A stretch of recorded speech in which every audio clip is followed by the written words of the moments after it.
send yẹn bó ló ti rí owó tó yẹ kó lọ gbà ló lọ gbà yẹn. Anyway, that was it for me. Nǹkan kan jolt me back ni pé no, love me, tẹ́ bá love me ẹ ní mi lára. Yes, now. That was the moment I started resenting her. You understand? Mo wá jókòó, mo wá pe sister mi, mo wá ní nǹkan báyìí ṣẹlẹ̀. At that time, ṣe wọ́n ti kọ èèyàn èmi àti sister mi síra wa anyway. True one, ọ̀rẹ́ ẹ̀ ni o. Mo máa parí. Mo wá pè wọ́n, mo wá sọ fún wọn pé wọ́n ní Bísọ́lá, ṣé wọ́n pé at a point èmi ni mo mú ẹ lọ síbẹ̀. Mo dẹ̀ pè ẹ́ pé báyìí ṣùgbọ́n ó dà pé o ò ríran mọ́. Mo dẹ̀ ń gbàdúrà pé ọjọ́ kan ṣá Ọlọ́run á bá mi ṣí ojú ẹ̀. Wá ní mo ní ìkà ní sísá mi ìkà ní. Báwo lẹ ṣe máa mú mi lọ sí ọ̀dọ̀ èèyàn tẹ́ mọ̀ pé báyìí wọ́n ní Bísọ́lá mi lè ṣèkà fún ẹ mi mọ̀ yẹn náà ṣàbẹ̀rẹ̀ sí tẹ̀mí náà ṣe gbogbo ẹ̀. So that was just it for me. I think this was January 2015 ló máa jẹ́ because mo pé wọ́n wá sí America ní 2014 àbí 2013. That was when my dad died. 2013, yes. So that was it. Oh. She hurt me deeply. I mean, as in deeply. Oh, hurt me deeply. Débi pé mo fẹ́ sọ pé mi sin Ọlọ́run mọ́ mi. Ó dùn mí. First of all, mo wò pé kí l'Ọlọ́run wò tó jẹ́ kí gbogbo yẹn ṣẹlẹ̀ sí mi. Oh no, wá sọ fún mi náà pé kádùn mo farabalẹ̀ ni màá ríran. Wow. Bẹ́ẹ̀ni, that is God for you. Yes. Ó ń blame mi ní sí pé kí ni mò ń wò. Ṣé Ọlọ́run máa ń fún wa ní choices? God will not force you. Ọlọ́run fún mi náà lẹ́bùn. Eré tí mo sá lọ kìtàkìtì. Probably tí n bá farabalẹ̀, mi ní láti sá eré tí mò ń sá káàkiri. Tí èèyàn bá wà nínú ìṣòro ń gbà mí, fi ara balẹ̀ bá Ọlọ́run rìn. Tí Ọlọ́run bá ti wá fẹ́ kókè wòlíì kan o, pásítọ̀ kan o, àáfàá kan o, Ọlọ́run á jẹ́ kó mọ̀ pé ẹni yìí mo fẹ́ lò fún ẹ, ẹni yìí ni mo máa lò fún ẹ, ẹni yìí ni kó lọ. Bẹ́ẹ̀ mi ṣe máa ń bọ́ lọ́run rìn. Mo dẹ̀ máa ń fáwọn èèyàn. Even táwọn lòun bá wá bá mi gbà mí máa ní, you know what? I can't pray for you. Iṣẹ́ yìí mi lè ṣe. Fún ẹ nọ́mbà tó máa pè. I do that a lot. Àwọn tó bá mọ̀ mi. Me, if I'm not led to pray for you, gbogbo ogun calling Ọlọ́run ẹ láti dá sí. Gbogbo ogun call Ọlọ́run fún ẹ ní àmọ̀ láti jà. Ogun ológun ò ní di títí wa bọ́n ṣe train èmi ni. Màmá ní kó tó dáwọ́lé iṣẹ́ kọ́kọ́ gbàdúrà sí ná. Ṣọ́lọ́run rán ẹ, ṣé wọ lọ́lọ́run fi rán? Tí ò bá ṣe ti tiẹ̀ sọ fún wọn pé ẹ wò. Say the truth, but I think because a lot of pastors, you know, nǹkan tó máa jẹ náà wá. Yẹn ló ti ẹ̀ pọ̀ jù. Nǹkan máa jẹ náà wá, it's just about ikùn wọn ni. Tí wọ́n bá sọ pé àwọn tí wọ́n bá parọ́ báwo náà ṣe fẹ́ jẹun. Tí wọ́n bá parọ́ báwo náà ṣe fẹ́ jẹun. Ọlọ́run máa ẹ̀ka rògùn. Àmín. Ọlọ́run máa ẹ̀ka rògùn. So bẹ́ẹ̀ ṣe bẹ́ẹ̀ àti màmá ṣe wá jà nìyẹn. Bẹ́ẹ̀ni, bí mo ṣàṣe separate ara mi lọ́dọ̀ wọn nìyẹn. Mo wá wà so I was really angry. I stopped going to church. I went back to Pentecostal church. You know, even though kò ń ṣe CNS lẹ́ni, but aládùúrà ni, you know. I was just angry. I think with myself, with God, I was just angry. So I left. I went back to Pentecostal. In fact, church òyìnbó ni mo bẹ̀rẹ̀ sí ní lọ. Ó dájú ọ̀pọ̀lọpọ̀ ọgọ́gọ́ nìyẹn. A máa lọ ṣọ́ọ̀ṣì àwọn òyìnbó pé mi tẹ̀ fẹ́ wàhálà kankan mọ́. As in wo, let me just 2018 ni mo wà l'Abuja mo tẹ̀ ń sùn ni. Something was just going on at that time. Pé wọ́n náà ṣó come there mama wò mí níran ni. You know, it was just me and God in the room. 1 a.m. mo kàn gbọ́ padà síbi tó ti wá. Mo pé padà síbi tí mo ti wá, Èkó ni mo ti wá náà mo wà l'Abuja. You know, it's interesting when you're communicating with God. Well, when you láti bọ́ lọ́run ìdè ibi tó ti máa sọ̀rọ̀ náà ni mo bẹ́ẹ̀ Ọlọ́run ṣe bẹ́ẹ̀ lómi sọ̀rọ̀.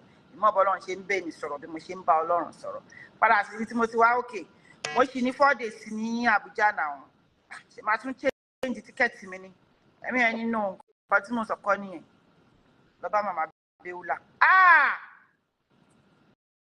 màmá ta ni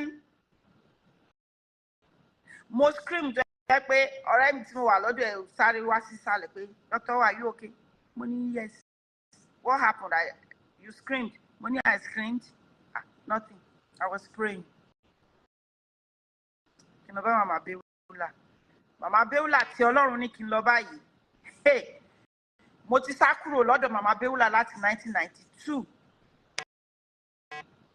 Ọlọ́run wá ní kí n lọ bá màmá Béúlà ní 2018 màmá tó sọ fún mi pé mo máa travel àgbáyé mo ti ń travel àgbáyé mi padà lọ sọ́dọ̀ màmá o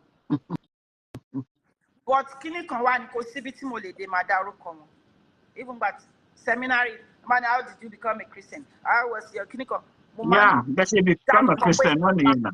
There is one mama that trained me call her Mama Béúlà so everywhere I'm preaching Egbe Mama Béúlà so if you really know me well sometime mo ti dárúkọ màmá ní etí ẹ̀ ṣùgbọ́n mo sá torí mo mọ̀ nǹkan tí mo lọ bá ẹ̀rù dẹ̀ ti bà mí pé èmi máa lọ bá màmá irọ́ mi lọ ìfá mi ní nọ́mbà wọn lọ́wọ́ wá mẹ́sẹ̀jì ọmọ wọn láàrin. wá padà di CNS nìyẹn. wá send wọn ní mẹ́sẹ̀jì láàrin òru yẹn pé ọmọ wọn mo ní di nọ́mbà màmí ó kọ́kọ́ rẹ́rìn fẹ́ràn mi kí ló ṣẹlẹ̀ I said nothing fún mi nọ́mbà màmí tí ń ṣe pé wọ́n láàárọ̀ kùtùkùtù nìkan bíi 7-8 ni mo pè wọ́n mi tẹ̀jẹ́ kílẹ̀ mọ́ mo wá pe nọ́mbà yẹn mo sì fẹ́ máa sọ sórí pé ẹ káàsán mà àmì ẹ káàárọ̀ mà mi mọ̀ bóyá ẹ máa rántí mi wọ́n dákẹ́. mo ní orúkọ mi ní Fẹ́ràn mi wọ́n ní Fẹ́ràn mi ọmọ bàbá Ìjàdù ní campus.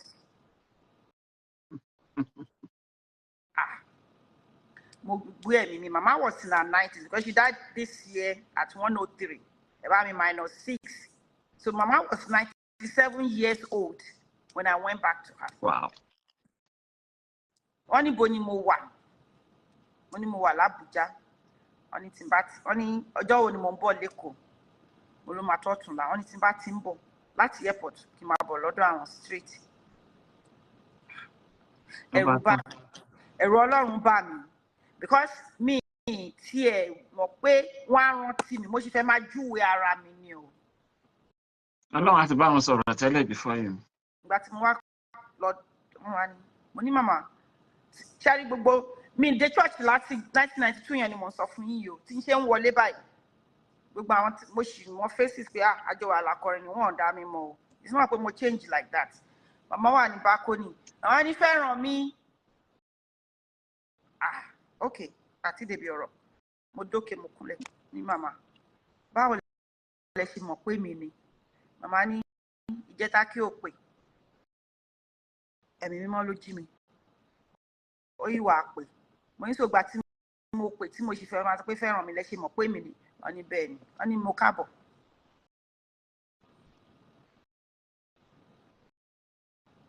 wọ́n ní ṣé mo dẹ̀ ti tẹ́ra mi lọ́rùn nísìn mo wá rẹ́rìn ọlọ́dà mo ṣàkábọ̀ àwọn ti sọ fún Ọlọ́run pé àwọn níbí kankan lọ ní táwọn bá tó fojú ojú àwọn rí mi pé ó ní nǹkan tí Ọlọ́run ní káwọn ṣe fún mi mo lókè mo ti gbọ́ ṣé wàá ṣáwà church ní Sunday àmọ́ ni mo máa wá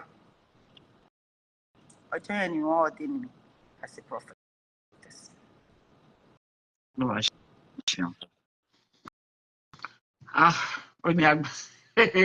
ó ní agbára wá ìrírí oníkálukú ọ̀tọ̀ọ̀tọ̀ ni kókó tó dẹ̀ ṣe tó ṣe kókó níbẹ̀ ni pé nínú ìrìn àjò ìgbàgbọ́ tí a wà yìí yálà wa tàwà lábúrọ̀dà báwa tàwà ní Nàìjíríà ká dá Ọlọ́run ní. That's it. Tí èèyàn bá ti dá Ọlọ́run ní ó ní ewu púpọ̀. Ó dangerous gan ni ó léwu tí máa ní kí n máa ro ẹjọ́ fún yín ní kúrò níbí báyìí. I know. But wọ́n ti tẹ́mi máa sọ fún àwọn èèyàn ni pé especially as mo wo kini link te send sí mi mama je Jésù yẹn oru àná ni mo kàn ẹ̀mí yẹn kàn ní kí n lọ gbọ́ mo pé mo ti wò dé ibì kan ẹ̀mí mo wá ṣẹ̀ṣẹ̀ gbọ́ láti bẹ̀rẹ̀ dópin ni mo wo program yẹn ṣẹ́rí àsojúṣe Ọlọ́run ni mo fẹ́ bá sọ̀rọ̀ nísìn tó bá mọ Ọlọ́run tó bá pé lóòótọ́ Ọlọ́run pé ẹ̀ ó lágbára ó léwu in fact kò funny kò easy ṣùgbọ́n tó bá mọ Ọlọ́run tó ní especially àwọn obìnrin yìí ṣẹ́rí ńgbà tá bẹ̀rẹ̀ mo ní in the last 4 years mo wá really mọ Ọlọ́run gan ẹni a sì máa padà wá sórí ẹ̀. Bẹ́ẹ̀ ni mà.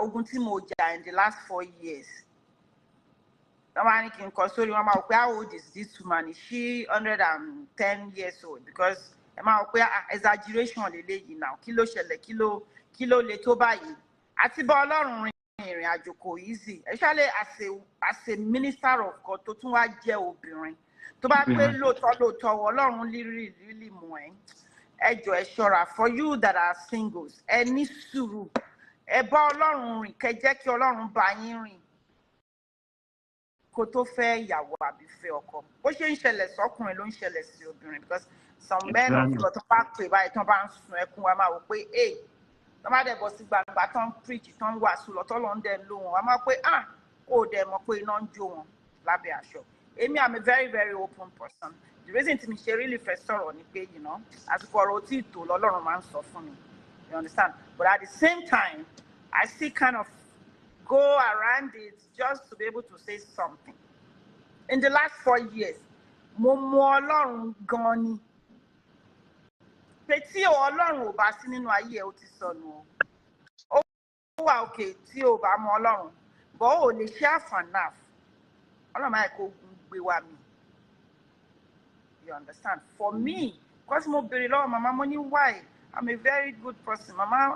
Mama mi tí change ọmọ tẹ̀sítọ́ ni mí wọn láwọn mọ̀ because question tó ń bí mi ni pé ọkọ rẹ̀ ń kọ́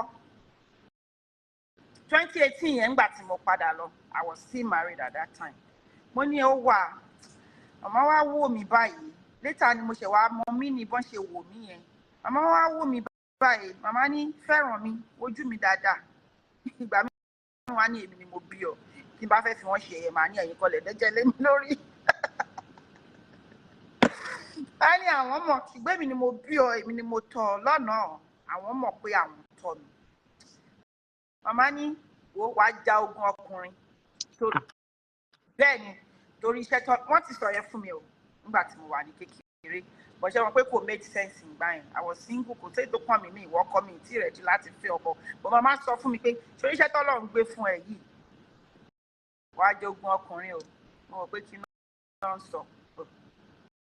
Ní mama torí bẹ́ẹ̀ náà ni mi ṣe fẹ́ ṣiṣẹ́ tọ́lọ́run gbé fún mi yìí torí ó dà pé ń fọ́ọ̀sì mi báyìí ni mi ò ṣe ìyàwó òlì mo máa ń sọ fún wọn nígbà tí mo kéré nígbà tí mo dàgbà mo understand a little but 2018 yẹn màmá wò mí màmá ní ogun òun ó le ṣùgbọ́n wà jàjà borí wọ́n mọ̀ pé ogun wo ni mo tún jà nísìn you understand kò yé mi gbà yẹn màmá ní ogun ọkùnrin ni ogun ọkùnrin bíi ti báwo ṣebí mo tún ti marry màmá ní church rẹ̀ ńkọ́ mo ní màmá mi tí bẹ̀rẹ̀ church màmá ní ó yẹ kó ti dájọ sílẹ̀ mo ní ṣeré tí mo ṣe ojú ti church lọ màmá nínú ó mọ àdéhùn tó wà láàrin wa tọ́lọ́run ọmọ májẹ̀mú ni ọ́ mo ní mo ti gbọ́.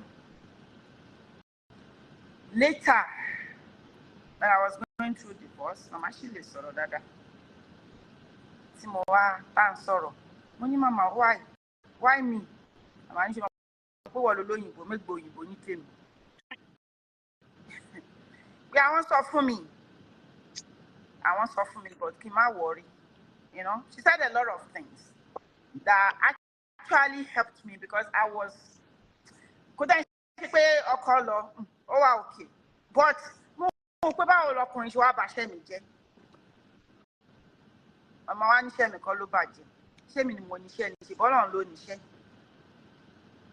a ní kí n dìde jọ gbéra iṣẹ́ tọ́lọ́run fún ẹ wàá ṣe ó lọ́kọ wàá ṣe ṣùgbọ́n fẹ́ràn mi má gbé sọ́kàn because I was really I stopped a lot of things that I was doing. From time but let me just be this academician. Let me be Professor Olubusola. Let me just be doing me.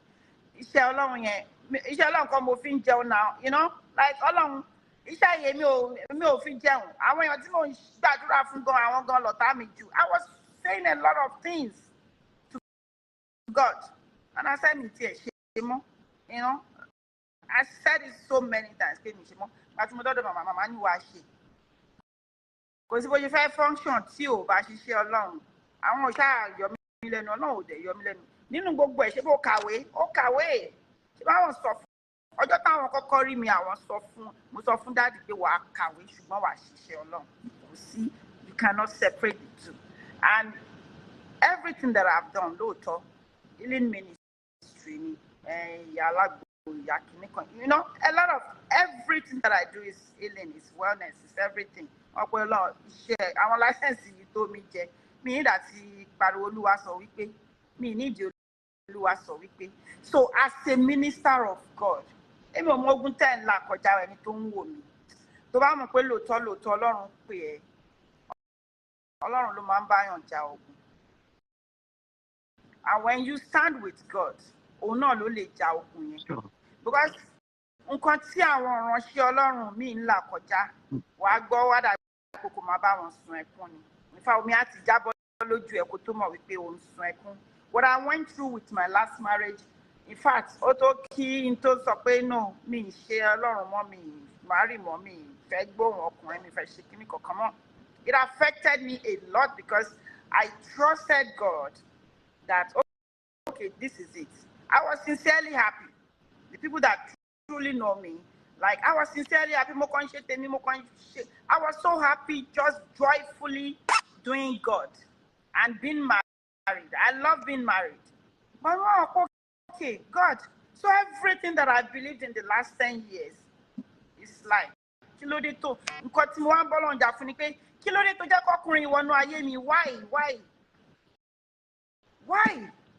And when God started analyzing it to me, me too lè blame Ọlọ́run. I mean, you know, because my fight was, but God, I asked you, but God, I prayed about it. Why?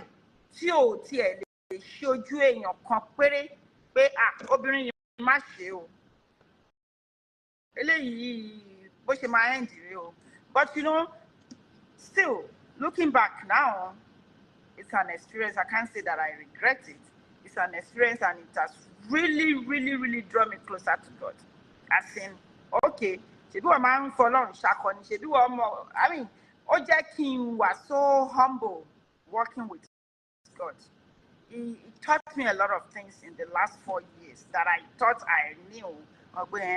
So báyìí ló ṣe rí, báyìí ló ṣe jẹ́. It really brought me closer to God and brought God closer to me. Like, gbogbo tá à ń ṣe yẹn ṣeré ni, ṣé ogun wa. But you know, I tell people, if you know your God, ogun ò ní borí ẹ̀.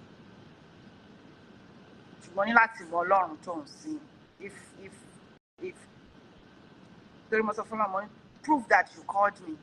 Because ó dé level kan, mo wò pé okay.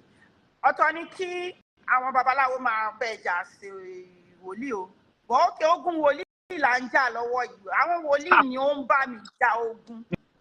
Ìyẹn ló worst jù. Èèyàn tí mo sọ pé màmá mi ti kú o, ìyá leléyìí, ìyá kú ìyá tún kú leléyìí o. So mo sọ́ra mi nù ní now, as in, okay, mi ṣàfọmọ babaláwo. So ogun wòlíì là ń jà yìí, ogun ìránṣẹ́ Ọlọ́run leléyìí, ogun yẹn ó kó, you know, wọ́n máa ní Olúwa gbà wá lọ́wọ́ àwọn tó wà nínú ìmọ́lẹ̀ tó tún ta fà sínú ìmọ́lẹ̀. Bẹ́ẹ̀ ni mo sọ fún yín, ogun church ló le jù. You know, they know everything to do. Ọ̀pọ̀ wọ́n lọ́n ṣe máa wò wọ́n níran ni. Ṣé máa yẹ kán mú jẹ ni? A lot of people were like, Doctor, you fight for everybody. You can't fight for yourself. Ọlọ́run tó sọ fẹ́mi láti ìbẹ̀rẹ̀ ogun yẹn wípé láì tí ẹ sílẹ̀ o, mo máa fi àwọn àṣírí hàn ẹ́. O gbọ́dọ̀ bínú. O gbọ́dọ̀ jà. Kékeré ni mo pè, mi gbọ́dọ̀ bínú. Ìyẹn easy. Mi gbọ́dọ̀ jà. Mi ò kì í ṣe fighter. 2020 was the most crucial, dangerous, the more adjective to call it, of my life, because it became like Ọlọ́run tó ní mo fẹ́ bá fi àwọn àṣírí hàn ẹ́ ó dàbí mo ń wo episode by episode ni. So every day there is something new. Every day there is something new. Má jà yẹn, má bínú, má sọ̀rọ̀. Ọlọ́run fi dán mi wò, like ó test it. It's really, really. So sometimes na ma kàn wò báyìí pé mo stupid. Mo ti, I mean, what else is there in this life? Ọlọ́run ní kò má jà, mi bínú. It was terrible, mi rírú ẹ̀rí.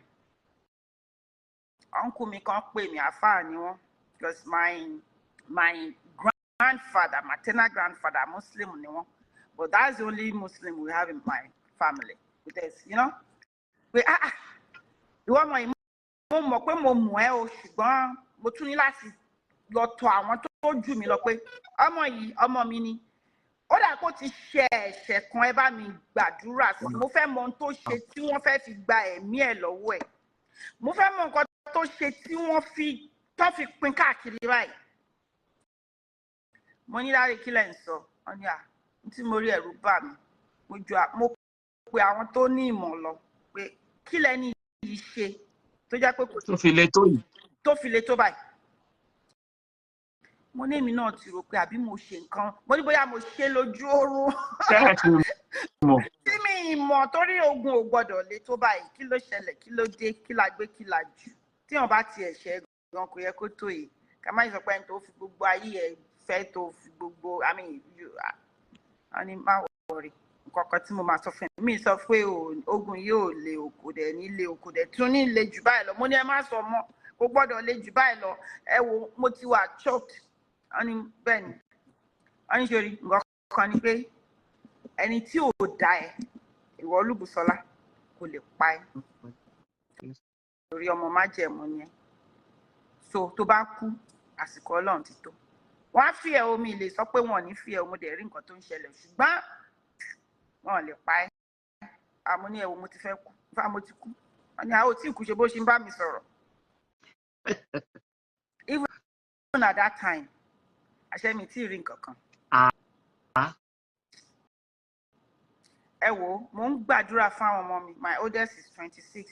Mo ń gbàdúrà fún wọn pé Ọlọ́run kan tí mo là kọjá ní ọ̀rọ̀ ìgbéyàwó. Mi gbàdúrà ìfọ́ta mi. Ọlọ́run má yẹ káwọn ọmọ mi ṣì léyà, má yẹ káwọn ọmọ mi ṣì fẹ́. Ẹ jọ̀ọ́ abiyamọ, ẹ máa gbàdúrà yẹn fún àwọn ọmọ yín.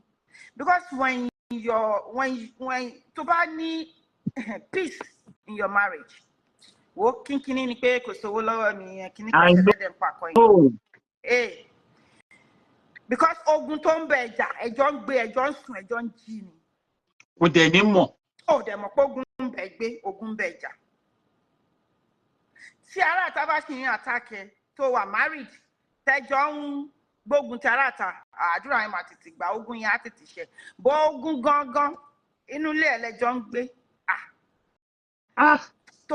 Tó bá máa la ogun yẹn kọjá, Ọlọ́run lẹ́mí ẹ lò ní, Ọlọ́run wà lẹ́yìn ẹ ní, because wọ́n bá ní kó má ṣọ́ ẹ wá, kò easy, kò lè láti má ṣọ́ ẹ. Ẹ mú pátá ẹ wá, kò lè láti mú pátá ẹ wá. Ẹ dá nǹkan sílẹ̀ fún, kò lè láti dá nǹkan sílẹ̀ fún. Ogun yẹn á ti wọnú ẹ jẹ́, ó ti wọnú ẹ gan, tó ẹ pé kó tó realize gan, Ọlọ́run lẹ́mí ẹ lò ló ṣì wà láyé. Ẹ jọ̀ọ́. So now when I'm talking about marriage, I know what I'm talking about. When I'm sometimes in someone come in on Facebook, Dr. Omania, ẹ má jà sọ̀rọ̀ tán, mo mọ nǹkan tí mò ń sọ. Ọ̀rọ̀ gbéyàwó, that's your life. It's a matter of life and death. I'm a marriage counselor. Nǹkan tí èṣù dẹ̀ fi attack mi nìyẹn. Ṣó mọ̀rọ̀ sọ ni. They said it on Facebook. As a matter of fact, when the divorce happened, somebody blocked me. Wọ́n ní ẹ wo pastor yín ó ṣekúṣe o. Wọ́n ní ó jalè ni wọ́n dẹrù lé lórí o. Ẹ wo nǹkan tán fi blog mi ni. Come and see your counselor. Come and see your marriage counselor. Her husband left her, sold her house, made her homeless. Mo wá wò ó, people are evil. He sold your house? Oh, mommy, how are you happy that I'm homeless in the winter with 3 kids? Near America. And the thing is, God said, do not fight. Yellow man sumi lọ́rọ̀ Ah, mommy, mo bọ́ lọ́n fa nǹkan kí n má jà. Kékèké, ó ṣẹlẹ̀. Okay, sold now your house. it's gonna go. Èèyàn ta lé oní kí n má jà. Àwọn èèyàn á ní ẹ ṣebí wọ́n náà ló. So, irú yẹn làwọn èèyàn tó fi ń blog èèyàn. Ṣebí wọ́n ló sign. Of course, I signed because I thought, okay, we're gonna share the money. So I signed at closing. Because you want to go? Oh, wow, okay, oh, fine. Because it wasn't supposed to be a divorce. It was supposed to be like, Esha Mukuro. I see over in law, Toba Ku, Wakimi Pe Peleti Yawe. You understand? So now, alternative ni pe okay, le jogbemo. One thing in debut, pe le jogbemo. You understand? So now, is that a thing of joy? People, àwọn èèyàn wà mí ìdáwọ̀ kan tí mo fẹ́ kú mọ̀ torí mo máa sọ máa ní èṣùgbọ́n àwọ̀ ẹlòmíà ní àìkà ní ẹ̀mí gan ṣe tó ti ṣe ẹ̀. You know, how do you block somebody in distress like that? Ẹni tó blog mi mo pè o, ṣì máa ń kí mi lẹ́kọ̀ọ̀kan. Mo pè because àǹtí mi kan pè pé ṣó mẹ́ni tó blog ṣá, kí ni dọ́kítọ̀ ò ṣe fún ẹ? Do you know this woman? Okay, n tó tiẹ̀ blog ẹ̀ sọ pé ó ṣe nǹkan kan. Ẹni tó ṣe nǹkan gan, so you're now, your bone of contention now ni, nǹkan tẹ́lẹ̀ fi ṣéèmù mi ni wípé ṣèbí counselor ni, ṣèbí pastor ni. So now, ẹ̀yin ti rí topic pé ẹ wo pastor yín tí ò lè tó lé ẹ̀ o. Ó dẹ̀ wàásù. Ó dẹ̀ wàásù. Kò tí People are crazy, man. Ó dùn èmi o. Nǹkan tí mo kàn wò ni pé how can you be happy that I'm homeless with 3 kids in winter time? And then blogging. Could I say kokonu gbogbo yin tó fi pé okay, this is not right. Kóbìnrin tí ẹ wá ṣe gan ṣé inú yín dùn pé somebody is homeless in winter. Any empathy for human being, not even for me. You understand? Eventually I called this guy because auntie mi bá sọ̀rọ̀. Mo look auntie má worry, I'll call her. Doctor, ma ja mo ní èmi o, I mean mo kàwé, mo dẹ̀ ní ọgbọ́n. Yàtọ̀ sí pé mo ní ìmọ̀, Ọlọ́run fún mi ní òye. I will not come on Facebook, máa jí pé abákan ló ṣe jẹ́ omi ìṣe bẹ́ẹ̀ o, ṣé kí ni wọ́n ní mo ṣe nǹkan kan now. He left. You did not ask a man why he left. As a matter of fact, àwọn tó gbé story lọ bá blogger ọ̀rẹ́ mi ni told me, ó ní doctor, àǹtí yín ti pè. I felt really, really sorry because I actually went on your page and I see everything you're doing for humanity. I said you should have checked that. Nígbà tó wá gbé story fún ẹ pé báwa shame ẹ o. Wà á kọ́kọ́ ẹni tó fẹ́ shame pé ṣó deserve shame. Kó tó bẹ̀rẹ̀ sí ní blog. Mo lókè. Ṣé wọn pé ó sọ fún mi pé pastor lòun mo dẹ̀ rẹ́rìn. Tani ẹ tó blog. Oh yeah. Mo ní àyàn ṣe me on Facebook. Mo ní you know why tí mi ṣe answer. Mo ní mo ti múra gbogbo yín sílẹ̀. Because mo pé somebody will come and shame me. Pé ẹ wá wo counselor yín, ẹ wá wo pastor yín. Mo ló wà òkè. Ogun ti tèmi nìyẹn. Mo dẹ̀ ń jà mo dẹ̀ máa jà yìí. Mo ní you know what? I'm not concerned. I'm not, kò sí nǹkan tí mo ṣe tó wà shameful. Mo ní mi ṣe nǹkan tó wà shameful. I loved a man with everything. And he decided to, it's not even about cheating on me. Most of the money to buy síta gbé wá máa bẹ́ẹ̀ tán. Nobody told me what he did. God showed me what he did. Oh Lord, Nigeria, mo lọ gbé láti the airport. In fact, 5 minutes before I left the house to go to the airport. No, alẹ́ mo fẹ́ sùn. Ẹ̀mí ẹ̀ ní ò lè sùn. Ó lè sùn. Bẹ̀rẹ̀ sí ní gbàdúrà. Mo lọ sí airport 1 hour ni máa fi drive to the airport. Mo ní kó máa gbàdúrà.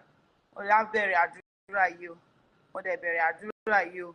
Mo kàn rọra sùn yẹn láti ní ọwọ́ 5 o'clock. Mo fẹ́ kúrò ní 5:30. Mi rò pé mo sùn 5 minutes. Mo rò pé yé. Alele. Wo picture báyìí náà gbé wọn mọ̀ pé ọmọ yìí mo mọ ọmọ yìí dáadáa. Ọmọ tí mo mọ àwọn kan ti ẹ̀rù pàbúrò mi ni. Ó yá. Or of our me now, I'm not okay to visit Nigeria. Okay, Dr. O ti dé o, àwọn ọmọ mi, you understand? So báwo ló ṣe jẹ́? Okay, kí ló fẹ́ connect ọmọ yìí àtọkọ mi wẹ́?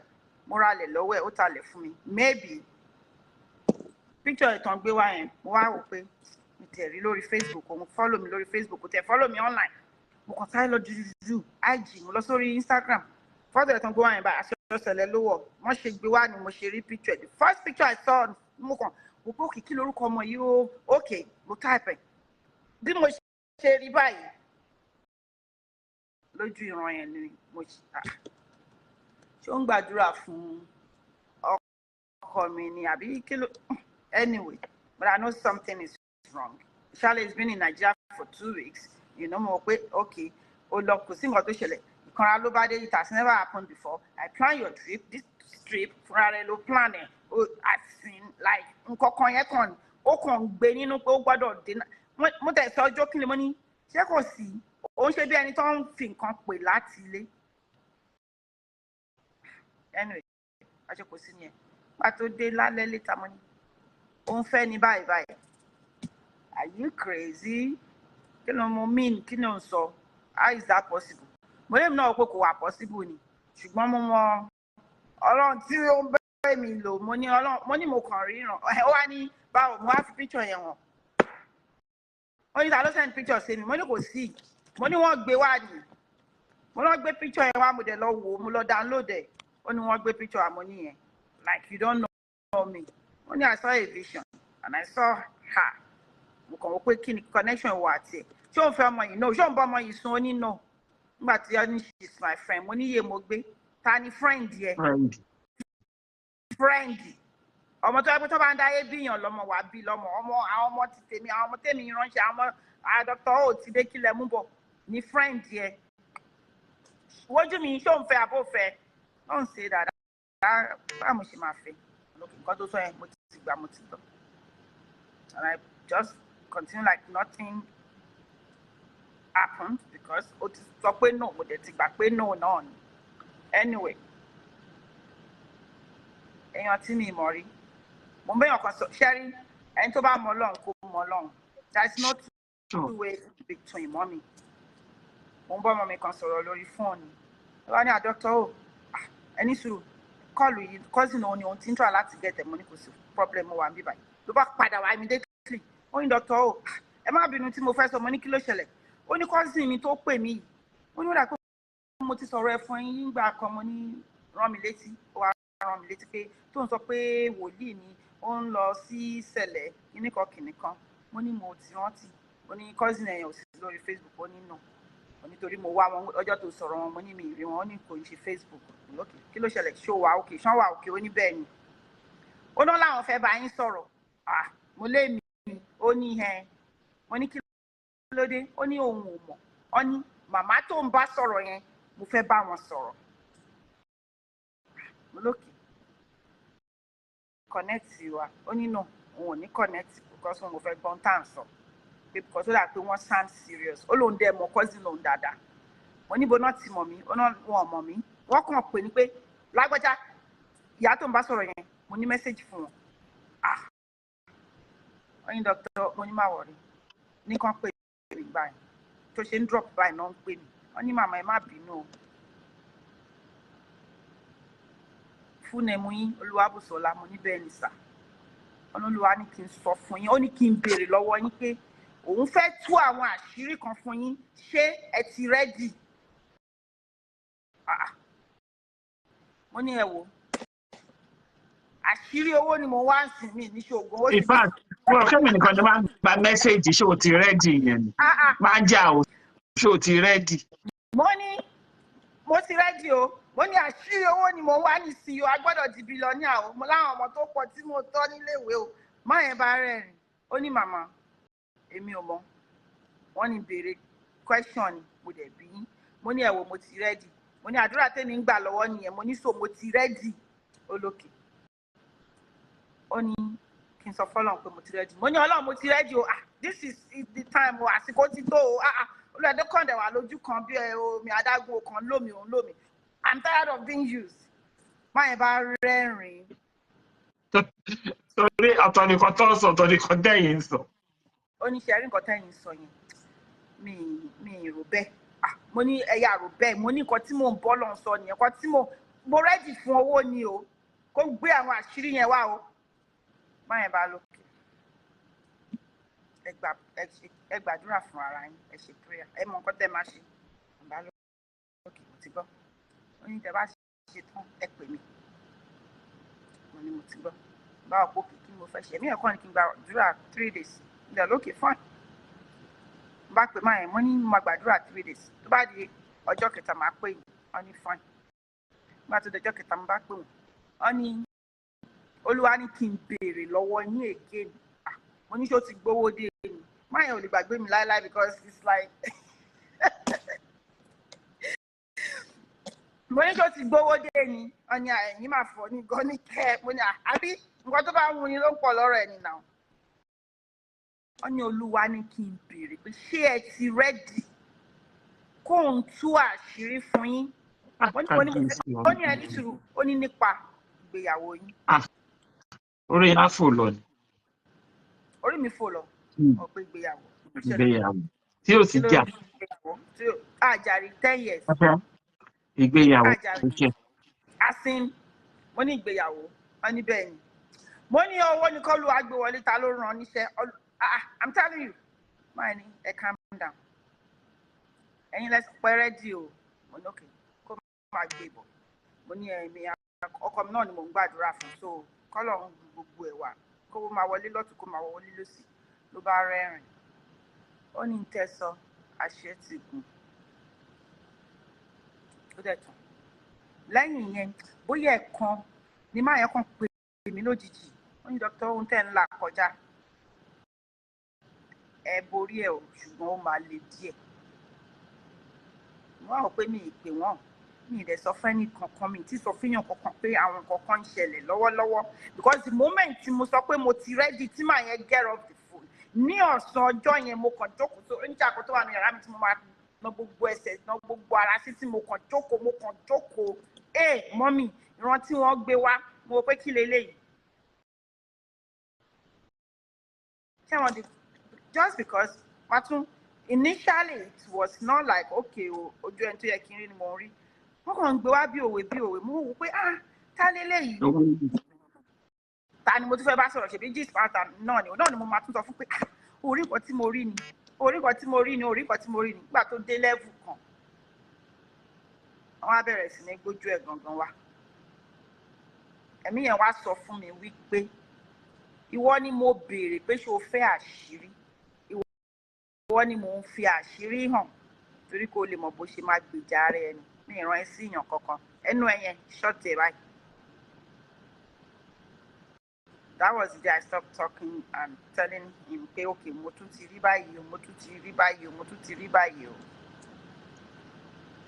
Okay, Ọlọ́run ní kẹ́ bá sọ fún ìránṣẹ́ Ọlọ́run ti Nàìjíríà yẹn. No, ọkọ mi. Kì má sọ̀rọ̀. Ẹni tó pè mí, actually America bíbá ló ń gbé. America ló ń gbé. Ilé àwọn tọ́lọ̀ máa ń lò tí wọ́n jẹ́ pé academics ni wọ́n. Ọlọ́run lò wọ́n but ní gbúrò wọn ní mọ̀ kankan. Wọ́n yẹn sọ pírípírí ọ̀rọ̀ lọ́jọ́ yẹn but it's like oníṣẹ́rí irin yìí. Ẹ máa rìn fún ara yín. Ẹ máa ja ogun. Ọlọ́run máa ṣẹ́ ogun fún yín. Ẹ wá mọ̀ wípé Ọlọ́run wà. Ó ní ẹ má pè mí o. Ọlọ́run ò fún mi ní àṣẹ fún yín láti bá yín ja ogun yìí. Ó ní ṣùgbọ́n ẹ máa ja ogun. Ṣùgbọ́n mi yín ò ní bá lọ. And truly, mo pe máa yí like couple of times kò ní gbé call. Mo tún pe àbúrò rẹ̀ pé ẹ̀gbọ́n ẹ̀ ò gbé call. Ó ní dókítà mo sọ fún yín pé kò ń gbé call. Mo lókè. Ó ń bá mi sọ̀rọ̀ lórí phone. Ẹni yìí kàn pé from nowhere kò mọ̀ mí rí ó kàn ní Ọlọ́run ní kò ń bẹ́yàn kan sọ̀rọ̀. Mo ní wo cousin ẹ ti dá nǹkan lẹ́yìn wá rẹ́rìn because I didn't tell her anything. I didn't tell a lot of people what was going on at that time. Ó wá rẹ́rìn ó ní ẹ má wọ̀. Ó ní dókítà wòlíì nìyẹn wò ẹ lọ yanjú ọ̀rọ̀ yín. She just said that jokingly and I got that. I'm like okay. He said it lóòótọ́ pé ṣo ṣèbí wòlíì yẹn ọ̀pá yẹn ló máa fi ṣiṣẹ́ ló máa fi jà ló máa fi ṣe oògùn fúnra rẹ̀ ọ̀pá tán gbé fún ẹ yẹn wàá lò ó wàá dẹ̀ lò fúnra rẹ̀ and that's exactly what happened. That's exactly what happened. My point is, no God. Not ní yẹ̀pẹ̀yẹ̀pẹ̀ o lè ṣáàjú bá jẹ́ ìránṣẹ́ Ọlọ́run tọ́lọ́run dẹ̀ pé ó bẹ́tà kó tètè gbà màmá ní fẹ́ràn mi wo àwọn kan ní choice àwọn kan lè ìwọ ṣèbí yàn olóyìnbó náà ló máa ń sọ pé o ní choice màmá ní ó ní choice o. It took me a long time to know pé mi ní choice but you know what when God has called you when you're with God you can never fail. Hold on, man. Yes, ma'am. Ẹnì kan béèrè question but mi ìdáhùn lẹ́kùn. So, ó tún ti wá tún dá. Ó ní mommy tell her to reply my message. Ẹ jẹ́ ìnáwó message yẹn jáde. Ó ní so kí ló ṣẹlẹ̀ with the lady in Nigeria? Mi ò kọ́ láti wọ́n yẹ pàápàá. Wọ́n fẹ́ lady yẹn, right? Go fair. I mean, I actually thought he married her, but I mean, no. One date yẹn gbà tẹ́yìn fi mọ̀ yẹn. Yeah. Àwọn tẹ́yìn yẹn wọ́n ṣe bí kò ní ò bá pa ni. They really went deep. As a matter of fact, I was even surprised saying I mean, I didn't say more TV said episode by episode. And that was why I woke up one day and I said, "What's the low phone?" And he said, "Oh, you will kilo," because he was still pretending, he was still denying and stuff like that. Matuji Manchuri. Women dada o. Abiyamonimi. I don't care what you do. I'm not divorcing. Not about mo ekoshi. You come mo amoshi temi. Eyan kan Charlie wa sun ori bed ni. You understand? Mo kan sọ fún ẹni. Oyún tẹ ní ẹ bá ti bímọ màá tọ́jú ẹ̀ ẹ bá fẹ́ gbé wá sí Amẹ́ríkà èmi fúnra ara mi màá lọ gbé wá tí ẹ bá gbà tí I'm telling you àwọn èèyàn máa sọ pé doctor ò ṣe o I mean later when I started telling stories Anita was like you said all that ṣó wọ gan gbádùn. Okay ìgbà tẹ́tí wá sọ gbàdúrú yẹn it's like I don't know.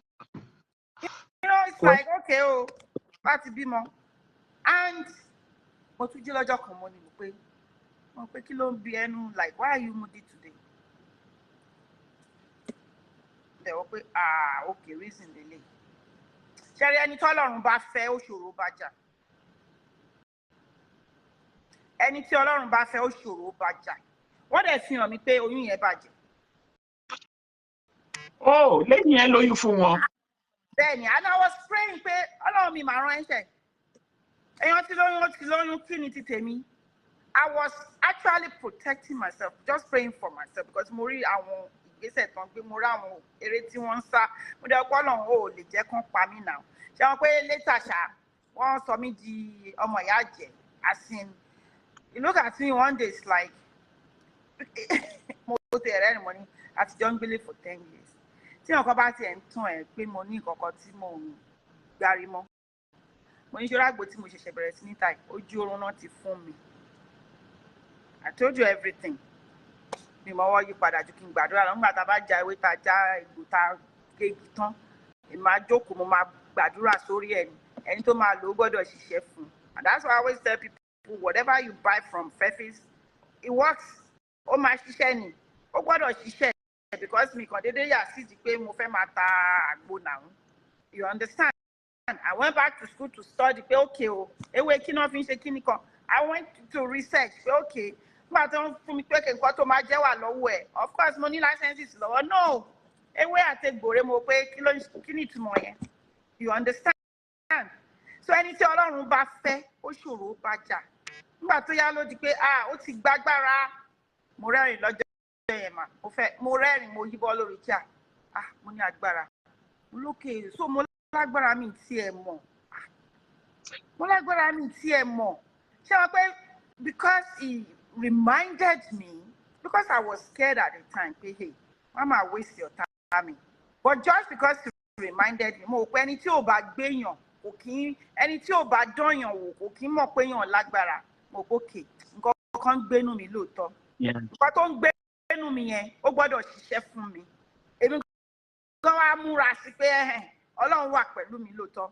so Ọlọ́run tó wà pẹ̀lú mi tó ń ṣe fi pé mo ní agbára kan tó wà extraordinary yẹn èèyàn tó ti ń bá mi gbélé tó wá dídí sọ fún mi pé o ti lọ gbàgbára kan ó wà okay now agbára yẹn jẹ́ kémi gan lò kí agbára yẹn gan ṣiṣẹ́ ìgbàlà kó ṣe jù kọ́mọ̀ pé òkè nǹkan tó wọ́n ń lé mi nígbà tí lé nǹkan kan. Ṣẹ̀rí máa sọ fáwọn ọkùnrin obìnrin náà ó ń ṣẹlẹ̀ ẹ má rìn gbèrègbèrè káàkiri especially when God has given you a good partner kò sẹ́ni tí ó ní wà títí gbogbo àjọ manage ara wa ní bí àǹtí mi kan ṣe sọ fún mi ó ní kò sí bó ṣe fẹ́ dáa tó something that may be something that may be nothing but when God has blessed you with a good partner káràmásìkí ẹ fi gbogbo nǹkan tó ní kó fi nurture relationship with because it is a matter of life and death. To bá nurture ẹ tí o ní àlàáfíà when you have peace from home and from within kò sí tán lè jùgbà ẹ wò wà okay ó máa wà all right. So it has to be about you and about God. Nothing in between. Yọlá jẹ́ sọ pé àwọn obìnrin Nàìjà ń sáré kọjá ọjọ́ orí wọn but it doesn't last. But kí lẹ̀ tó pa òṣìkà ń kọ́ òun rere àti bàjẹ́. Nǹkan rere máa ti ń bàjẹ́ most times. Nǹkan rere máa ti ń bàjẹ́. Nǹkan rere máa ti ń bàjẹ́ gan ni. Nǹkan rere máa ti ń bàjẹ́ o. Àwọn nǹkan máa ti ń bàjẹ́ gan ni. Ìmí gan ò ní redemption because á ti bàjẹ́ kọjá ẹni tó bá ṣì wà láyé things can be redeemed, things can be restored, but ẹni tó ti kú ńkọ́ ẹ máa wo àwọn èèyàn tó ti pa ọ̀pá ẹ̀ torí pé ọkọ ẹ̀ kò sí ẹ̀ṣẹ̀ tó ṣe ojú pé wọ́n fẹ́ fẹ́ ọkọ ẹ̀ lọ kò sí ẹ̀ṣẹ̀ tó ṣe ojú pé wọ́n fẹ́ gba ìyàwó ẹ̀ lọ àwọn ọkùnrin náà ń ṣe o. That's it. Àwọn ọkùnrin ń ṣe so you know what don't be carried away. Ìyàwó mi ṣe kíní kan I looked at this man and said look into my heart give me one reason tó ṣe fi pé mo deserve nǹkan tí o ṣe àbí tó ṣe fi wípé you want to live kò sí nǹkan tó fẹ́ sọ there was nothing absolutely nothing kò sí nǹkan kan. But ẹ̀yin kọ́ ni àwọn kan ló sọ fún yín pé ó lóyún fáwọn. Mo ní episode lèmi máa ń wò mo lè jókòó báyìí wọ́n á gbéràn wá ni mo lè sùn báyìí ṣe ló dà ṣebí Ọlọ́run bí mi pé ṣé mo fẹ́ rí àṣírí ṣebí mo sọ pé yes. Ó dẹ̀ ń gbé wá ó dẹ̀ ń fi hàn mí. Ìwọ sẹ́wọ́n sẹ́rí Ọlọ́run yìí gan bó ti ṣe wá ń bèrè kiri yẹn lọ́wọ́ èèyàn gbà mí bó ṣe bí nígbà kan nìyẹn pé ṣé mo fẹ́ rí àṣírí mo ní yẹn tí mo dẹ̀ ṣe jókòó sí chọ́ọ̀chì nìyẹn tí àwọn tí mi mọ̀ pé wọ́n ń gossip mọ́mí dọ́kítọ̀ tí wọ́n dẹ̀ wà lẹ́nu ọ̀nà tí mo wà lórí ọ̀tà tí mo dẹ̀ ń gbọ́ ohùn àwọn tó wà lẹ́nu ọ̀nà tó ń sọ̀rọ̀ tí mo dẹ̀ ń gbọ́ nínú etí mi tí ní wàá bí mi pé kí n dẹ̀ bójú ẹ̀yìn pé kí ló farọ́ mi àṣé ibi tó wà jìnnà sí mi mo dẹ̀ ń gbọ́ gbogbo tó ń sọ ẹni yìí dẹ̀ ń gbénu lé mi pẹ̀lú ẹni tó ń bá sọ̀rọ̀ tọ́jọ́ ń plan yìí mo ti fẹ́ sọ̀rọ̀ mo kàn rántí pé ó ní ṣe mo fẹ́ ráṣírí. Má bínú o ìbínú má bínú tó máa ń fi sí yẹn wá ní kókó. Kíláàsì yẹn lágbára gan ni. So eléyìí sì ìgbà tẹ́yìn rí pé ẹni yẹn lóyún ó lè ti ní kẹ́ máa jà ṣé mo kọ́kọ́ tí yẹn dẹ̀ máa jà sí lélẹ̀. Ẹ̀hún náà èmi dẹ̀ sọ wípé òkè tẹ́ bá ti lóyún jẹ́ kí n mọ̀ o. Ìgbà tẹ́yìn wá pé èdè yẹn kí náà sọ.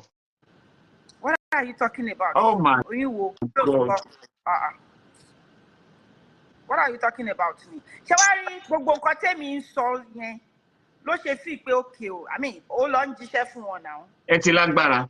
Mo ti ní agbára kan but if you're smart enough you've been living with me for 10 years so gbogbo wòlíì tí wọ́n ń pè mí àbí gbogbo òkè ó ríran ó lálàá ó ṣe kíní kan yẹn you don't believe it kan ló ń sọ yẹn because ó bá believe ẹ̀ ò ní máa bá mi argue àbí kó máa wò pé mo ti lọ gbàgbára kan. Ẹ jẹ́ bí alájẹ́ léèrè ẹ jẹ́ bí wọ́n léèrè ọ̀rọ̀ yìí Yalaje, kill me. One that is the part that pains me most. So sad. So kill me, Yalaje. Explain it for me. Town. What she sorrow lo.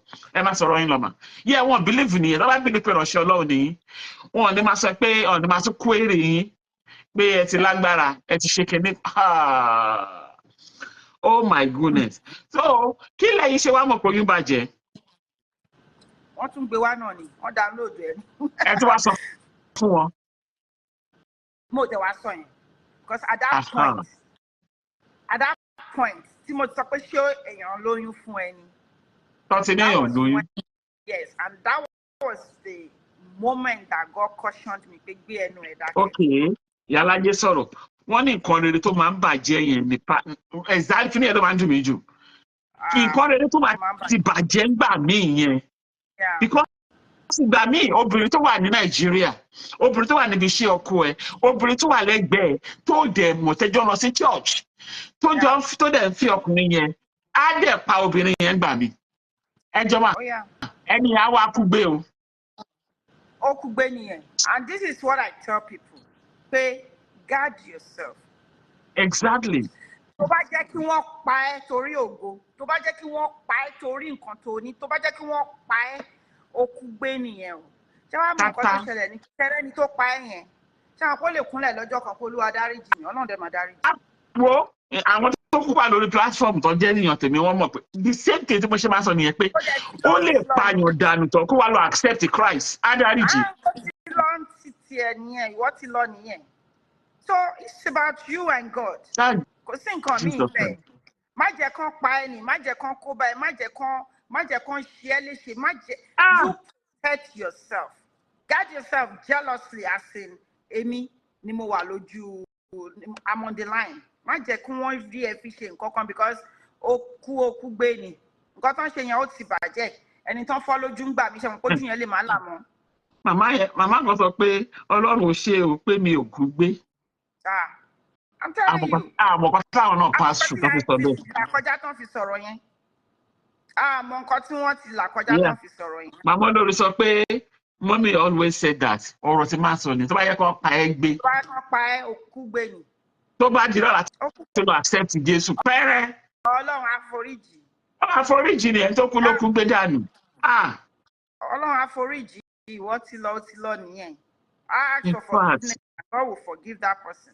Yeah, it's like that. It's like that.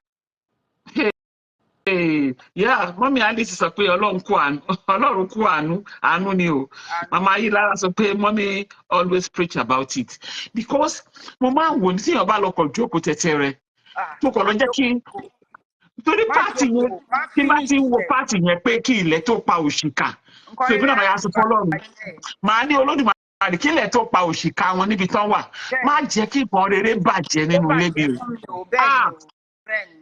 Because mi mo bọ́ ẹni wá rí àwọn tó wà níta ìbí mo ń wo program kan lórí bàbá Oríyọmí Hamzat ṣe ní àwọn program kan wà lórí Facebook tó yẹ pé èèyàn láti fi máa kọ́ ẹ̀kọ́ ṣe mọ̀ wípé ẹni yẹn obìnrin yẹn máa rè ó wá tó ní àlè ṣe mọ̀ pé àlè ló máa mọ ìyàwó tàbí ọkọ.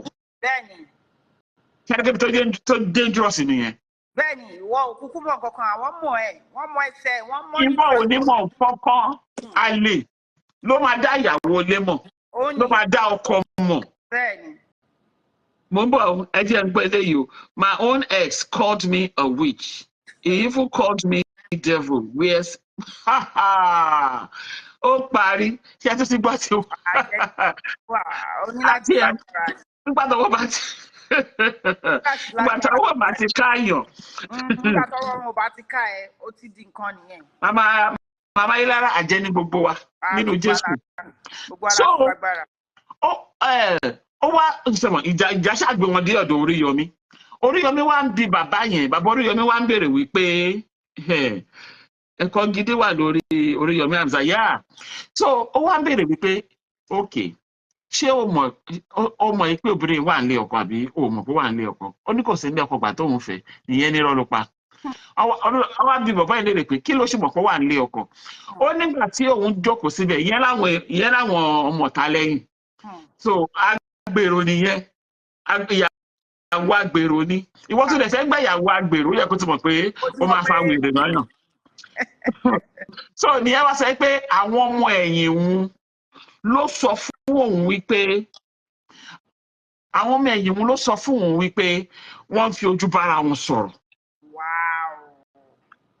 Ó ní kò tètè yé òun ó nígbà tóun náà dẹ̀ máa wò lóòótọ́ ó láwọn ọmọ ìnáwó kan sọ pé kóun wọ ọkùnrin tó wà wájú yẹn pé ó ń fẹ́yàwó òun pé òun wá ní òun náà wá fi ṣáìbì wọn pé kí ọ̀n pé yẹn ti wà bísí pẹ̀lú ọkùnrin tó ń fojú bá sọ̀rọ̀ so ìyẹn wá bí àwọn ọmọ ẹ̀yìn lérè pé kí náà ṣe kí náà mì ọlọ́ sọ pé wọ́n alẹ́ ẹ̀ ni so ibi tó máa ń ọmọ ọkùnrin ó lóyún fún ó bímọ fún àlè ẹ̀yìn so ó mú bù síbẹ̀ ọ̀wá mi tó lọ mọ́ sí ni wọ́n gbé dọ́dọ̀ bàbá Hamzat now ohun tó máa wá ń dùn èmi bẹ̀ yẹn ni wípé irú ọmọ ilé tó sọ̀rọ̀ ń sì wọ́n ní he said I have people informing me about his movement ní tó máa ṣẹlẹ̀ nìyẹn ṣé mo pé bẹ́yìn ṣe rí yẹn àmọ́ pé ọ̀sẹ̀ lọ́rọ̀ rẹ̀ ìwọlé nìyí now àwọn kan náà wà tí wọn kì í ṣe ìránṣẹ́ Ọlọ́run sẹ́pẹ́ Ọlọ́run kò máa bá wọn sọ̀rọ̀ torí ó jẹ́ ọmọ Ọlọ́run tó ṣe yìí sí now tẹ bá wá ń sọ yẹn a máa pè láyé lájẹ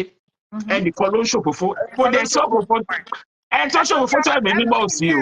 àná tó yẹ pé mo rí nǹkan báyìí o really.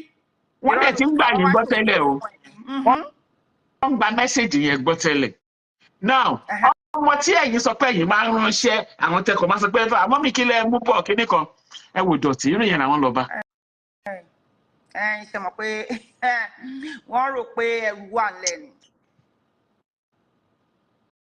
àwọn kìíní tó máa ń bí mi inú nìyí. Oh yeah, most times náà ẹ kàn máa wò pé what are you kidding me?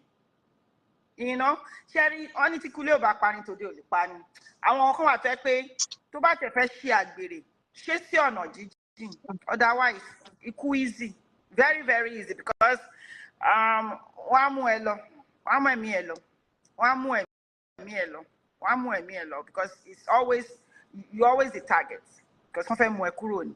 Yes. You always the target now tó bá pẹ́ stranger ò ní lépa owó kí àwọ̀ ẹ̀ wà níbi tó wà kémi náà wà níbi tí mo wà. Exactly.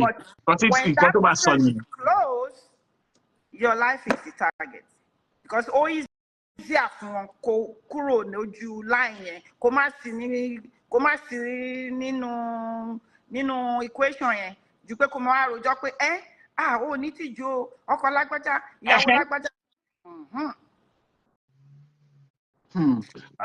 Ìgbà tẹ́mi tiẹ̀ kọ́kọ́ ẹ̀gbọ́n mi wà lórí platform ìgbà tẹ́mi kọ́kọ́ accept Christ nípa ìparí program yìí ìgbà tẹ́mi kọ́kọ́ accept Christ tá à ń lọ sí CAC èmi máa ń wò wípé gbogbo àwọn tó wà ní church gbogbo ọkùnrin àti obìnrin tó wà ní church pọ́nmọ Ọlọ́run ni wọ́n pé wọn kì í ṣe àgbèrè so ìgbà táwọn ọkùnrin kan tó jẹ́ pé àwa rí pé wọ́n wà nù Jésù gan táwa ń wò táwọn ìyàwó wọn ti máa kó tó bá ti bá wọn sọ̀rọ̀ bí yóò fẹ́ wọn ẹ̀gbọ́n mi wá àwùjọ kan pé ṣé wọ́n gbádùn ṣáwọn ìyàwó wọn gbádùn àṣàwọn ìyàwó wọn ló dá wọn mọ̀. ṣáwọn ìyàwó mọ nǹkan tí wọ́n ń jà fún wọn mọ nǹkan tó ń fight fún. àwa tí wọ́n pé àti wà nínú Jésù ṣé mo pé ìgboro làwa ti ń bọ̀ so àwọn sọ pé àwọn tí wọ́n lo yára tí wọ́n lo chain gbogbo wọn so tí ẹni tí yóò bá yìí ti máa rí tó bá pèsè sí nínú church àbí single mother tó bá wà ń bá ọkọ wọn sọ̀rọ̀ tọ́jọ́ ṣe kinní kan mọ́mì àwọn obìnrin adé máa wá ṣó ẹ wọ́n máa rò pé bí òun fi ọkọ wọn ní ti ẹ̀dẹ́ ẹ̀gbọ́n mi ń jọkọ̀ pé kí làwọn eléyìí ń bá kiri. ló ń ṣẹlẹ̀. Gba tí mo máa pẹ́ tí mo máa mọ̀ pé àṣàwọn tó bọ́ nìgẹ̀ náà máa ń ṣe ṣì. àwọn ló ṣe ṣì. àṣé òṣì pọ̀ lórí pẹpẹ àṣé òṣì pọ̀ nínú church. ó pọ̀ jù. In fact, already. Mama Ida sọ pé I say my story in mommy doctor's story. So, you know my behavior, mommy doctor ṣe behave nìyẹn. Sherry, ó mà dàbí pé you're stupid. A lot of people were confused about me. Dr. Otamo, ìwọ tó ń jà fún yàn. Ó wá di dìdìrìn. I mean, a lot of people called me dìdìrìn. Mo tẹ̀ náà ti kàn tó tún wọn tẹ̀ bá mi sọ̀rọ̀ mọ́ pé ṣé tán bá ń kí ẹ̀wọ̀n ṣe mí ti tèmi as in Because I don't think I can jà. Okay, mo wà homeless, Ọlọ́run ní kí n má jà, mo wá fẹ́ bẹ̀rẹ̀ sí ní jà. Ṣé wọn pé mo sọ fún pé gbogbo nǹkan tí Ọlọ́run ṣe at that time, it probably will. Okay, mama wò mí náà ní ṣe bó lè dá ìjà rẹ̀ gbè ní máa jà lọ náà. Ìjà kọ́ lèèyàn fi gbogbo nǹkan kọ́ ni agídí, gbogbo nǹkan kọ́ ni wàhálà àti ariwo. I like peace náà. But kọ́lọ́n tó wá ní pé okay, má tún wá mo dìdìrín mi lè parọ́, it was that bad. Ìgbà míì gan ara máa ta èmi gan pé ó ní kí n má sọ̀rọ̀, báwo ni mi ṣe ní sọ̀rọ̀? Let me just say something. I did not say anything, no. Before or after, I did not say anything, no. I didn't say anything, no. Even by the time he filed for divorce, she apologized divorce lẹ́yìn mi ni. I was waiting for court date. Because COVID share, that was 2021. What was 2021? COVID, COVID, everything was still on a shutdown.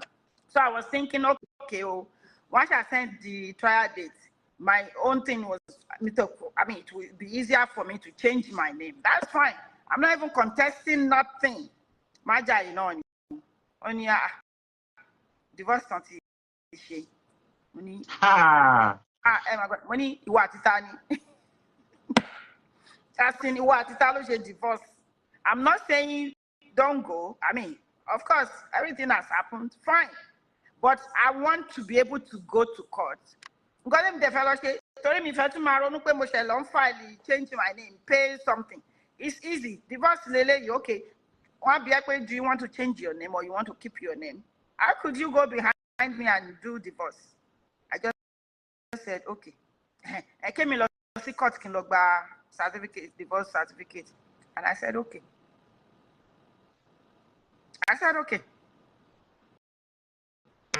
Okay, mommy used to say he moved out before I got back from home. And before I got back home, he said to the children, they will meet in future. Wow. He came to America through God and me. I want to come to America. And he left. Oh, okay. So somebody said, he even sold your house and everything. Tell me by everything. I don't understand this, mommy, doctor. Let's say I left with nothing. Okay, somebody said, mommy, I'm confused though. Can she explain that homeless part? Yeah, because when he sold the house, I mean, when the house was already sold, you're supposed to get something from the house. Okay, by the time, okay, I held on to the last and I was praying for him. But at the time, the moment you know what, let it go. I knew that moment. Between that moment and the time we moved from the house was like, I didn't even have time to look for a house to rent. By the time I started looking for rent, you understand? It was too late. Eventually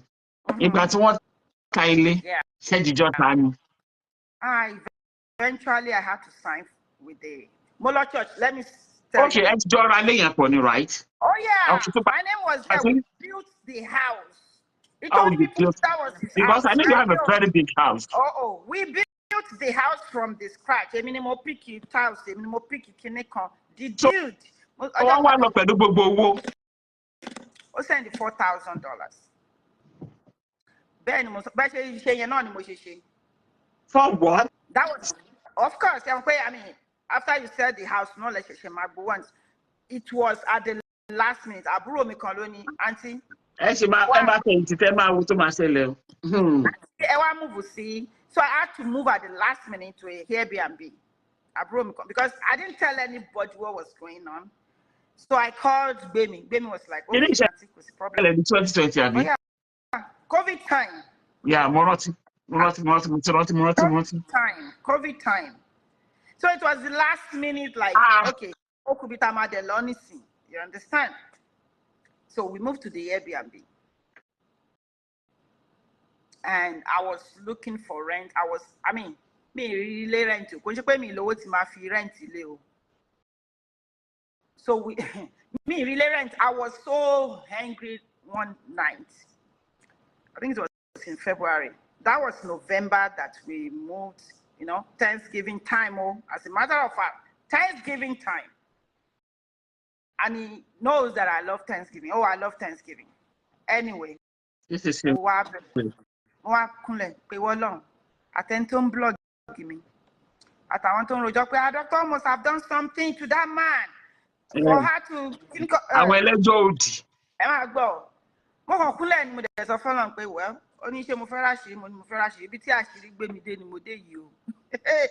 Well, but one thing I ask of you, prove to my children, I don't care about anybody. Me, concerned about I'm an orphan. I said, God, I'm just proof. To buy a loto Ọlọ́run wà. To buy a loto pay me, prove to my children. I want money láti borrow journey. Any other person meet here really care. Whatever anybody by my circle coin me anyway. I just said, prove to these children because they believed in my God. I believe because Tony said, "Mommy, you're a good person. Mommy, you are truly a prophetess. You have prayed some prayers that I know that it must be God. So why is God doing this to you?" That was the only time that I cried.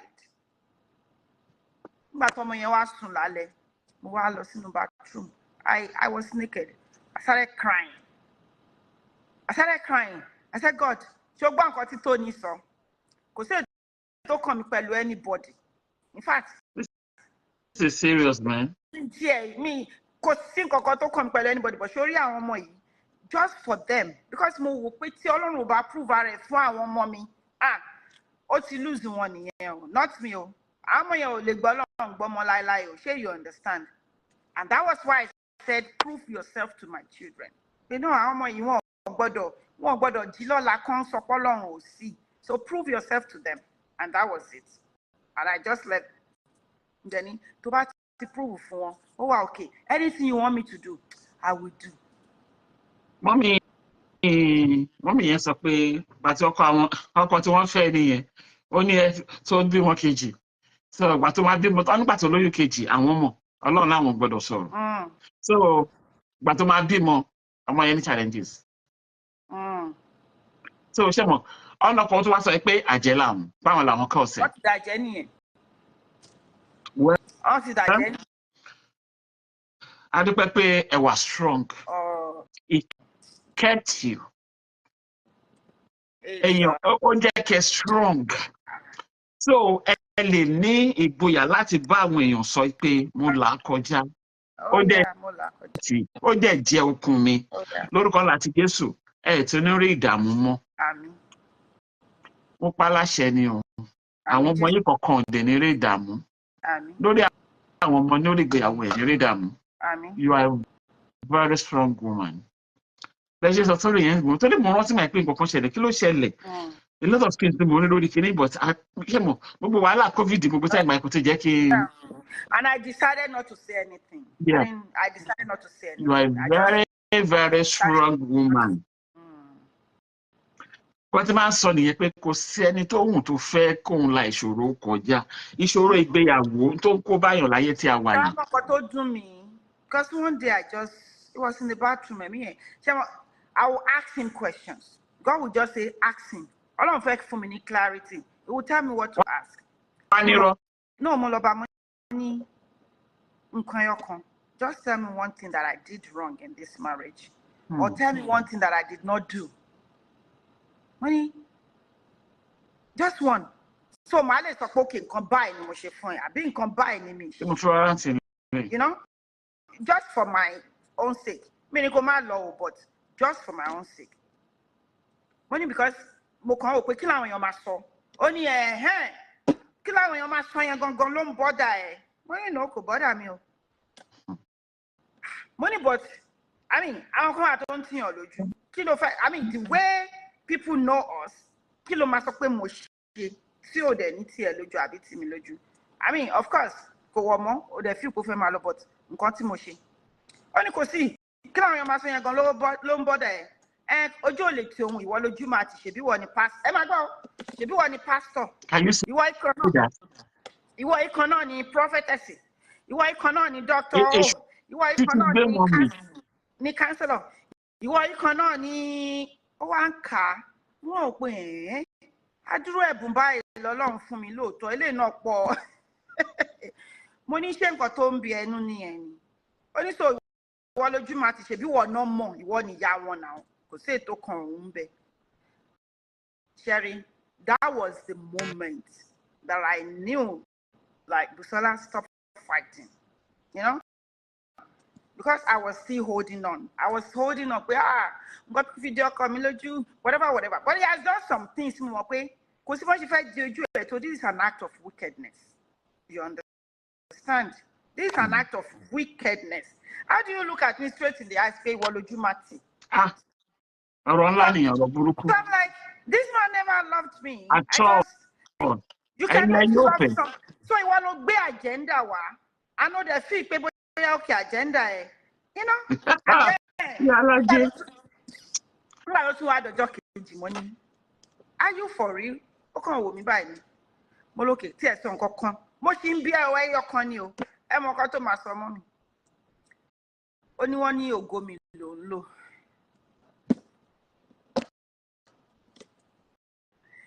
Èmi ń logo mo bá bú sí ẹ àmúrẹ ẹ̀rín yèmí rírọ ẹ mo ní mo logo ẹ ó sì gbàgbé ibi tó ń gbé ńgbà tí a pàdé ni. I couldn't live where you lived. I told you can move to my own. Àwọn ọmọ mi ò tẹ̀lé lọ school mbẹ because I'm very particular about that. Mo lókè mo ń logo ẹ mo ní mo bẹ polish ẹ gan ni o. In fact mo bẹ polish ẹ because ó tinú yàrá kan àti àbọ̀. Ní mansion níbí by way ó jọ mansion náà, you know, sínú mansion mo dẹ̀ logo ẹ̀ èmi tí mo ń logo ẹ̀ mo feel mo ní you know what now it just dawned on me I've been stagnant for all these years mo kàn tọ́jú ẹ̀ mo kàn bẹ polish ògo títí ẹni mi ló ti tèmi gan mo ní so I've been redundant for you. Alẹ́ ọjọ́ yẹn ni mo gbàdúrà God mo yọ̀ǹda. Ìyàrá òkè ni àwọn ológo zero. Àwọn ológo zero àsìn. Ìran tí wọ́n bá tiẹ̀ bẹ́ẹ̀ lo nǹkan. Wàá wo ibi tó ti ń bọ̀, wàá wo ibi tó dé, wàá wò pókè. Mo máa ń sọ fún àwọn èèyàn tó wá bá mi sí tí mò ń pray fún ẹ tó doctor wọ́n lọ́kọ mi ń lògo mi, wọ́n níyàwó mi ń lògo mi, màá lókè. Màá bí ẹ láwọn questions kan. The next thing that will come tó bá pé òkè ó ṣì yín, ayé ẹ ti ta pa òṣojú kan ni. Well, a lè bẹ̀rẹ̀ sí ní gbàdúrà. But èmi ò ń gbàdúrà, èmi ò ń waste time ara mi. Ọkọ ẹ ń lògo ẹ ń gbénu mansion, ó ń tọ́jú ẹ torí màá bí ẹ ṣó ń tọ́jú ẹ. Ògo ẹ tó rí ló tán bẹ polish tán dẹ̀ ń tọ́jú ẹ. My friend, keep praying for him. Yeah. Keep praying for him. Yeah, like it's okay. His punishment is doing press up. Mi ò mà tẹ̀ rí mi tiẹ̀. Wọ́n mọ̀ nǹkan tó ṣẹlẹ̀. He had this, he was so arrogant about the fact that I loved him because also was so full of himself, like, okay, you understand? Tell God what you want. At the time, how am I going to continue? How am I going to do it? I was so upset. People, doctor, ajẹ́pẹ́ iná lọ́gbọ̀ ọmọ yẹn nìyẹn o báwo ló ṣe tètè kúrò lára yín mo gbàdúrà ní Olúwa yọ ìfẹ́ yẹn kúrò because there's no point.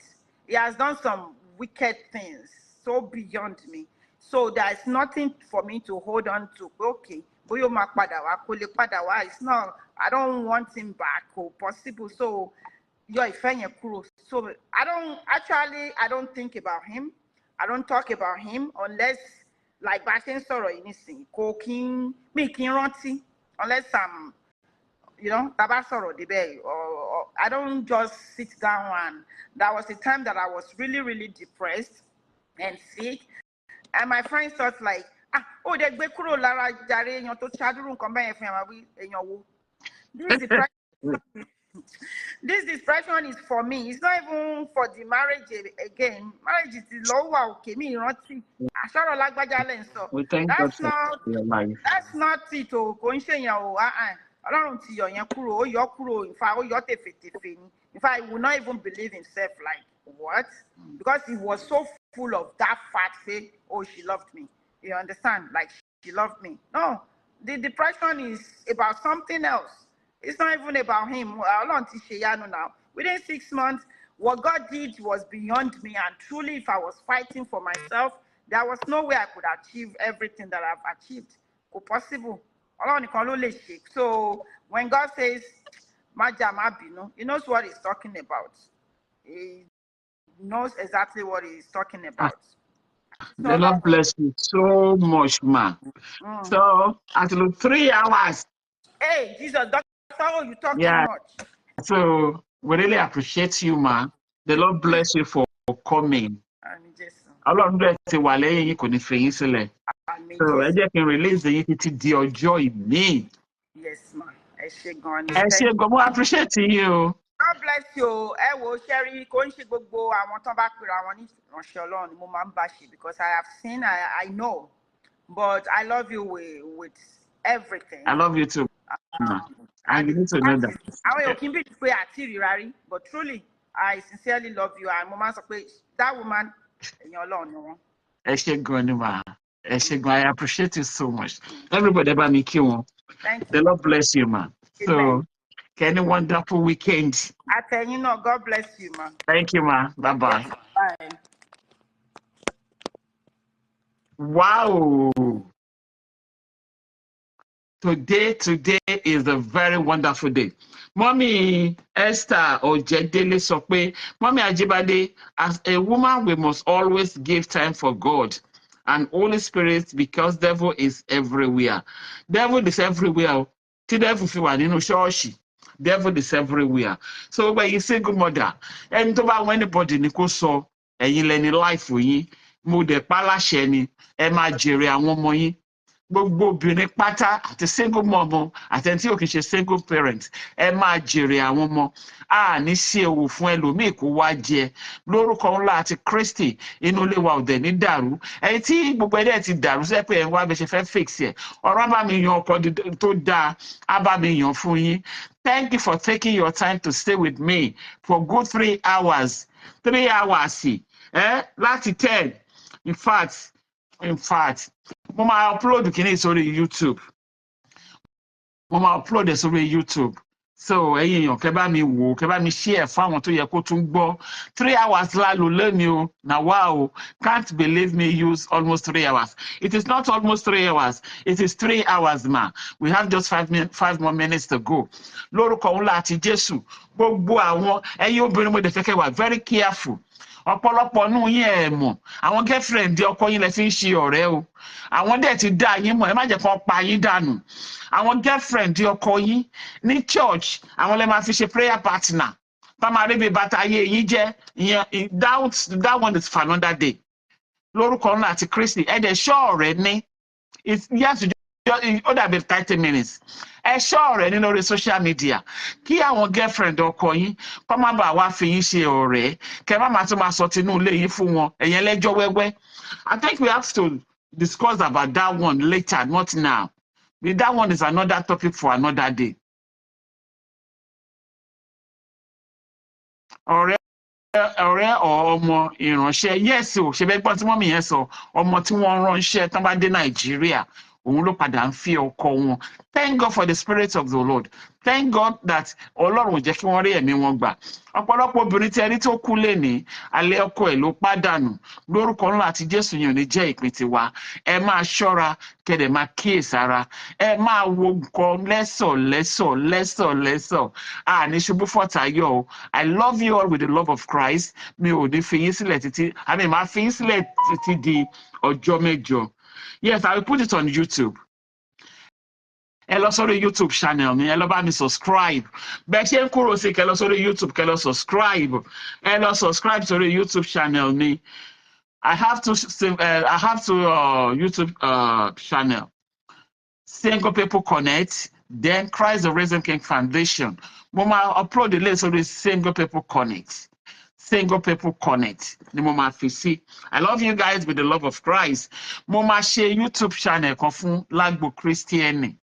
tó yẹ pé gbogbo fídíò tá a bá ti ṣe mí báyìí wọn láti di orí péjì yẹn lórúkọ wọn láti Christy ní ṣubú fọtàyọ o wọn ò ní pa yín torí pé wọn fẹ́ fi ọkọ yín o lórúkọ láti Jésù ilé yín ò ní bàjẹ́ Single People Connect ẹ jẹ́ n sáré fi líǹkì yẹn sí everybody kẹ́ ní wonderful weekend kẹ́ enjoy ara yín kẹ́ lọ sí church so ẹ bá mi lọ sí orí kíní mi kẹ́ ẹ bá mi subscribe mo máa fi kíní líǹkì yẹn sí mo máa fi sórí kíní sí.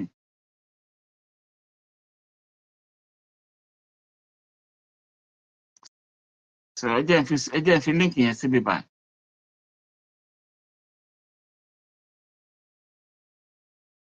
So this is one of the link. Link it to People Single Connect nìyẹn. Mo dẹ̀ máa fi sórí TikTok. Ó máa wà lórí TikTok náà. Single People Connect náà ni mí lórí TikTok. But I'm still trying to work. Or Christ the Risen King Foundation. Any one of it lórí TikTok or YouTube. Everybody can have a wonderful day.